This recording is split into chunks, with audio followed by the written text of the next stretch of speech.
जहनु या बाकी बेर मेला देखावे लेके जाइबो मुंगेर गे जहनु या बाकी बेर मेला देखावे लेके जाइबो मुंगेर गे जहनु या बाकी बेर मेला घुमावे लेके जाइबो मुंगेर गे जहनु या बाकी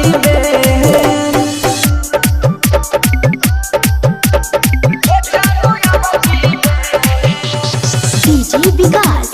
मटियार कला सीतामढ़ी मिक्स बाय रंजीत राणा।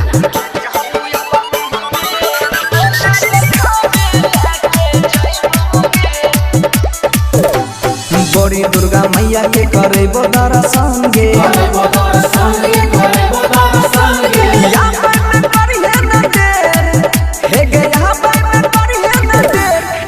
जानू या बाकी बेर मेला देखावे लेके जाइबो मुंगेर गे जानू या बाकी बेर मेला घुमावे लेके जाइबो मुंगेर गे जहनु या बाकी बेर गे जानू या बाकी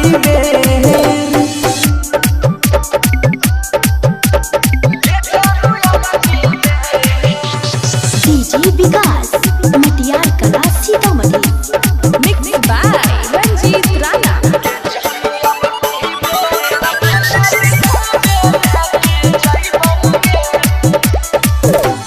झूला में झूलेबो मोत कुआं देखाइबो कुआं देखाइबो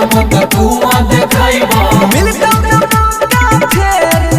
हे गे जाई छ सोनू के घेर गे जानू या बाकी बेर मेला देखावे लेके जाइबो मुंगेर गे जानू या बाकी बेर मेला घुमावे लेके जाइबो मुंगेर गे जहनु या बाकी बेर गे जानू या बाकी बेर जय मां काली का रिकॉर्डिंग स्टूडियो